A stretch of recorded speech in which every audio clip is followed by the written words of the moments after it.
Cher spé qui passe des concours, ceci est ton rappel quotidien que si tu veux montrer qu'une matrice ou un endomorphisme est inversible, tu n'as pas nécessairement besoin de montrer que le déterminant est non nul. Je m'explique. Si tu veux montrer qu'une matrice est inversible, ça veut dire cette définition-là, il existe une autre matrice B carrée, telle que A fois B est égal B fois A est égal à l'identité. Attention, dans la définition, il faut bien dans les deux sens, même si on peut montrer d'après le cours qu'un seul sens suffit.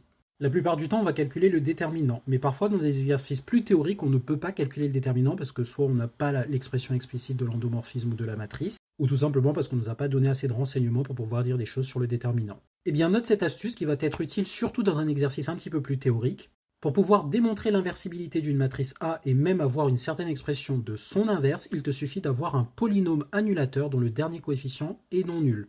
Autrement dit, on veut P dans K de x, R de x ou C de x avec A0 différent de 0, donc le coefficient constant, et P de A est égal à 0. Alors si vous avez calculé le polynôme caractéristique et que le dernier coefficient du polynôme caractéristique vérifie ça, eh bien vous avez gagné. Sauf que le dernier coefficient du polynôme caractéristique, c'est le déterminant, et donc ça équivaut à montrer que le déterminant est non nul. Aussi Dieu près, bien sûr, donc c'est pas bon. Et si vous avez n'importe quel autre polynôme annulateur qui vérifie ce qu'on a dit, alors vous avez cette relation AN A puissance N plus ta A1A plus A0 identité est égal à 0. C'est bien le polynôme annulateur que j'appliquais en la matrice A. Et donc vous faites passer le A0I de l'autre côté de l'égalité, vous divisez par moins 0 et vous avez bien un produit qui va vous donner l'identité.